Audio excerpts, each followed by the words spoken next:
My special guest today is a man of many talents. He is a forceful dramatic actor. He's an amusing light comedian. And he's a gifted singer. But with all these talents, he has remained modest and retiring. I gotta see who this is. You know? Jack Cassidy. In the 1950s, this performer seemed destined for stardom. Cassidy had it all: looks and charm, talent and ambition. When Jack married musical comedy sweetheart Shirley Jones, the fairy tale seemed complete. Jack Cassidy's brilliance as an actor was rooted in his ability to vividly portray many emotions. Jack was even more intense in his personal life. As his friends tell it, Jack's outrageous personality eclipsed anything he played on stage or screen. He was funny, he was vicious, he was bitter, he played so many different characters. What are we gonna do? Step aside! This is a job for Jackman! On this episode of Mysteries and Scandals, we'll reveal the motivation behind the many moods and mood swings of Jack Cassidy. He scared me. He scared me. His behavior scared me.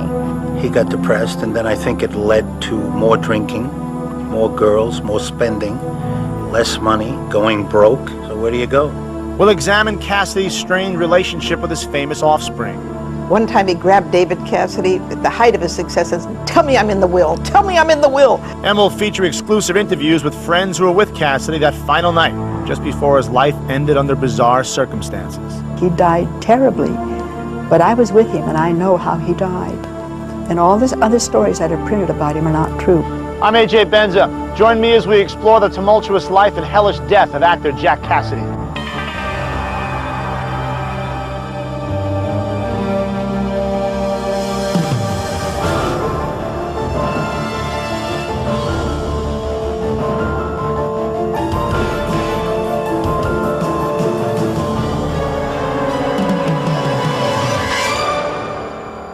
Early on the morning of December 12, 1976, 49-year-old actor Jack Cassidy lost his life in a devastating inferno that swept through his West Hollywood penthouse apartment. Author Mickey Herskowitz. All anyone really knew was that it was a raging fire and that Jack Cassidy's body was disfigured and burned beyond any possible recognition. And my understanding was that dental records were used to identify him. Actress Nanette Fabray and Jack Cassidy were close friends. We're all going to die some way, and Jack's happened to be as dramatic as his whole life was. Terrible, horrible, tragic, and dumb. It was a dumb way to die. You look back at what he did and what he accomplished. He had a very successful life. Life began for John Edward Joseph Cassidy on March 5th, 1927. Jack Cassidy was an Irish Catholic, born in Long Island, New York, raised in a very strict family, one of 5 children. Singing was the first talent that anybody recognized in Jack Cassidy. He was doing that at the age of 14. By 1944, when Jack was just 17 years old, he was already a working actor. He did a lot of off-Broadway stage work, was in summer playhouses, and in a lot of musical comedies. Singer Jerry Vale knew Cassidy in the early days of Jack's career. As far as the talent was concerned, I thought the talent was there. He was warm and marvelous, and the minute he walked on stage, he was magnetic. Cassidy was irresistible offstage, too. In 1947, entertainer Sheila McCrae met the 20-year-old performer. I said, well, I'm 1/8 Irish. So Jack heard that, and he came forward, and he says, ah, yes, let me kiss the hand of someone who is 1/8 Irish. And so Gordon said, hey, wait a minute, that's my wife. 21-year-old Jack soon had his own wife. He married actress Evelyn Ward in 1948. When they had their first child, who was the little boy who became David Cassidy, she then really retired from acting. That was the way Jack Cassidy wanted it. But the hard-working actor wasn't a one-woman kind of guy. He was always wooing every woman around. Then in 1954, 27-year-old Jack fell in love with an innocent 20-year-old girl from Pennsylvania named Shirley Mae Jones. This small-town girl had been plucked from obscurity by legendary composers Rodgers and Hammerstein to star in the movie version of their musical Oklahoma. Before the film began shooting, Shirley went on tour with a roadshow of Oklahoma. Jack Cassidy co-starred in the stage production. And then Shirley did a tour of it. Jack played the part and they fell in love. She said, I've fallen in love with this guy and he's not divorced yet. When Oklahoma was finally released in 1955, the movie made Shirley Jones nationally famous. Jack's star power, however, was only recognized on Broadway. He did feel the enormity of her success and her pictures on all the magazines. He thought it was wonderful because he loved her. But he said to me, I don't know how this is going to work out because I don't think I could exist in California. There's nothing for me out there. But the very day Cassidy's divorce came through on August 5th, 1956, 29-year-old Jack married 22-year-old Shirley, and the couple did move to California. Actress Kay Ballard. She was lucky right from the beginning, and Jack didn't have that kind of luck. And the funny part is, it used to annoy him because Shirley didn't even care about show business, and everything fell in her path. So that's very difficult for a man to live with, isn't it? Maybe, but life was about to get a lot more difficult for Jack Cassidy. Up next, Shirley and Jack start a famous family, and Cassidy receives a frightening omen.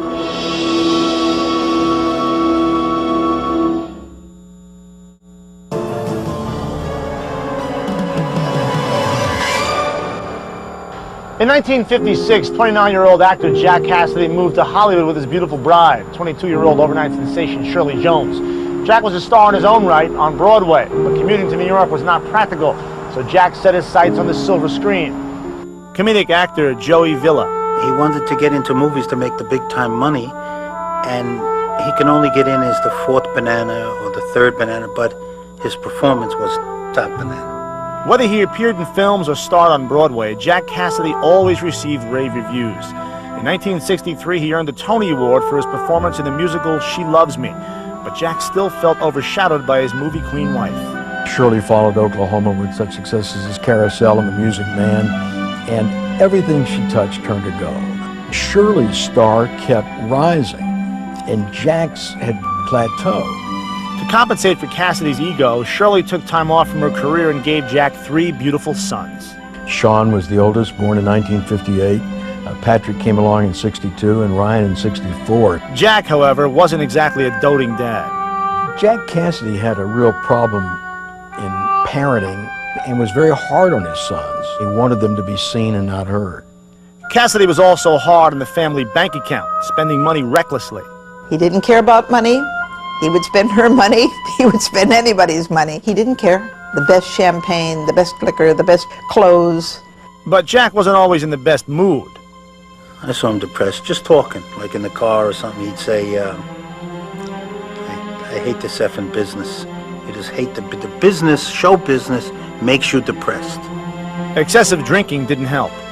Whenever we went out, he always had a drink in his hand. I can't remember what it was, but it was on the rocks, you know. Jack could be full of fun and laughter one moment, and the next moment he could be snarling and irritable.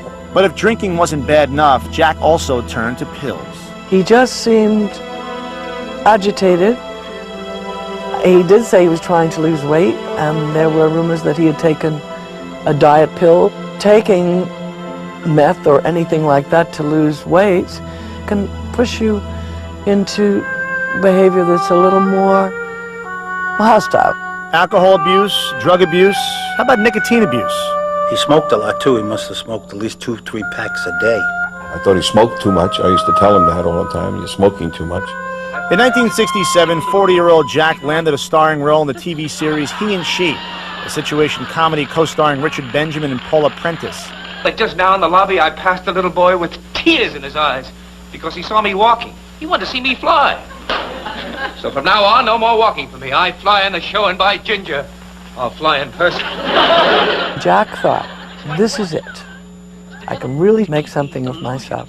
When He and She came along, a series that he really put his heart into. After that disappointment, I believe that Jack turned to another side. How do you like it? The series was canceled after 1 season. With time on his hands, Jack became interested in the occult. A psychic told him that a cigarette would lead to his death, not through lung cancer, but through fire that consumes everything in its way. He had this premonition, and he seemed hell-bent on fulfilling it. When we come back, the prophecy of a fiery death isn't the only thing haunting Jack. His son's success becomes an obsession, and Jack's behavior becomes uncontrollable.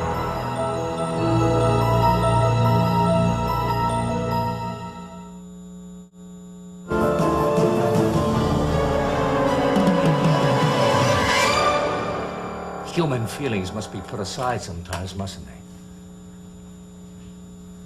And the truth must be put aside sometimes, too. And when you say you saw Captain Word shoot a man named Stuart at Andersonville, you were lying! What? By 1971, 44-year-old Jack Cassidy was bitterly unhappy. Despite winning an Emmy for his performance in a television movie, Jack felt his acting career was stalled, and he was drinking heavily.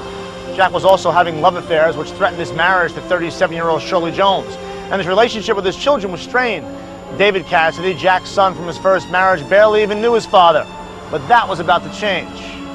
Through circumstances that were coincidental, Shirley was able to act and appear in The Partridge Family with her stepson, David Cassidy, with whom she had had very little relationship over the years. But a genuine love grew out of that association. The Partridge Family debuted in the fall of 1970 and became an instant hit. Good news for Shirley Jones and David Cassidy. Bad news for Jack. And that's very difficult for a male and a female, man and woman, to not end up being competitors in a marriage. It happened for David the way Jack would have loved it to happen for him, and it didn't. And I think that drove him deeper into drink. It was impossible for Jack Cassidy to enjoy that, to take any pride or satisfaction in having his wife and his oldest son share this enormous success and popularity. In a way, it was a kind of a breaking point for him. One time he grabbed David Cassidy at the height of his success and said, "Tell me I'm in the will, tell me I'm in the will," because David was making so much money. In an effort to rekindle the flames of a dying marriage, pardon the pun, Jack and Shirley put together a nightclub act in 1972. You think it's a good idea for you and Shirley to work together? I mean, is that going to be fun or fireworks? It's going to be a lot of money, I can tell you that. But I'm such an easy person to get along with, I don't see how she could have any difficulty at all.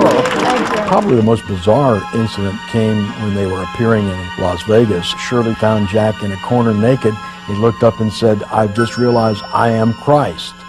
And Shirley didn't know what to do, except she knew that Christ did not play supper clubs. At least not on the Las Vegas Strip. Anyway, Jones did the sensible thing. She had 45-year-old Jack committed for psychiatric observation. He was diagnosed as manic depressive, and medication was prescribed for him, which at times did help him, although he very quickly separated himself from taking it. He just refused to take the medication. Nevertheless, Jack clearly did have a problem. That he couldn't cope with his son's success or couldn't cope with what was happening between him and Shirley. He said, "Shirley, I wake up in the morning and she's always staring at me." I said, "Jack, she loves you." He said, "Yeah, but I know it bugs me. It bugs me. She stares at me. Her eyes follow me around the room." He did love her, but he was dissatisfied with his career. Stardom eluded Jack, but he did find work. He appeared in the movie The Iger Sanction with Clint Eastwood.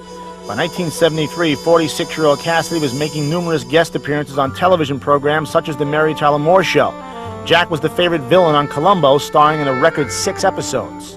One time I walked up to Peter Falk and I said, "I'm a friend of Jack Cassidy." And Peter Falk said to me, "Pardon me, could you tell him to call me?" You know, just like that. And he used to do Lieutenant Columbo at the show, I mean, almost every week. By December of 1973, Shirley was concerned about Jack's behavior and the safety of her family.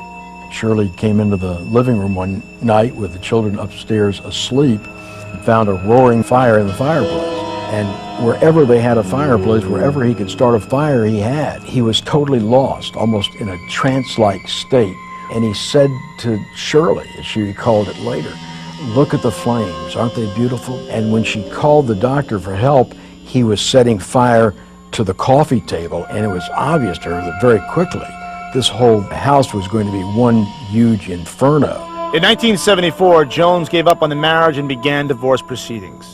He'd had a little nervous breakdown. Do you know what I mean? He was far too sad. I mean, he was crying all the time. Straight ahead, December 12, 1976, Jack Cassidy's last day on Earth, plus an exclusive interview with his companion on that fateful night, who shares the chilling premonition that saved her life.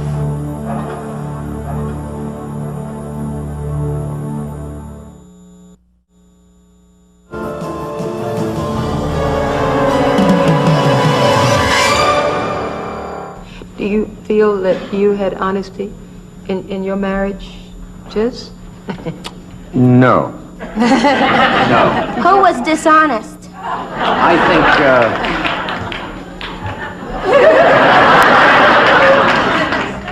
In 1976, Jack Cassidy was divorced from Shirley Jones after 20 years of marriage.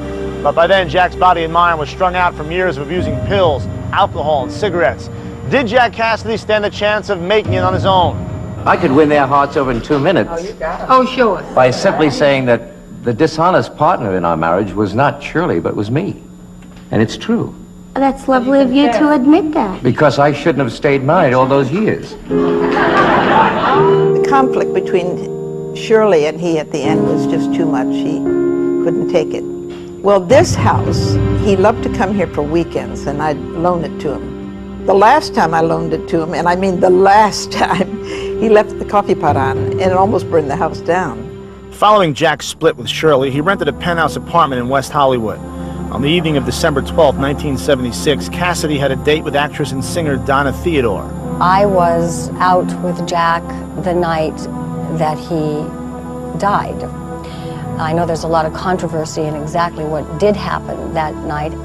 We got to Dominic's for dinner, and then all of a sudden I saw his behavior change. He was very hyper, running all over the restaurant. It was just strange behavior, the kind of thing that any kind of an upper will do to you, and especially if you combine it with any kind of drinking. After dinner, Jack and Donna planned on driving to Palm Springs together for a vacation. But at dinner, I started to feel like I didn't want to drive anywhere with this man. He said, why don't you stay at my apartment? He said, we'll drive in the morning if you feel like it. When we reached his apartment, I tell you, this has never happened to me before. But I had this chilling feeling of something was wrong, and that I absolutely had to go home. And I said, I want to go home, and I want to go home right now. Cassidy dropped Donna off, then he invited several other friends up to his new pad. And in front of his fireplace, he had a vicuna rug. And I said, Jack, have you had that fireproof? And he said, no. He said, I don't need to do that. He was smoking, and he said he would flick his cigarette into the fireplace. He said, I never miss. Well, it turned out that's how Jack died. After his guests left, Jack went bar hopping.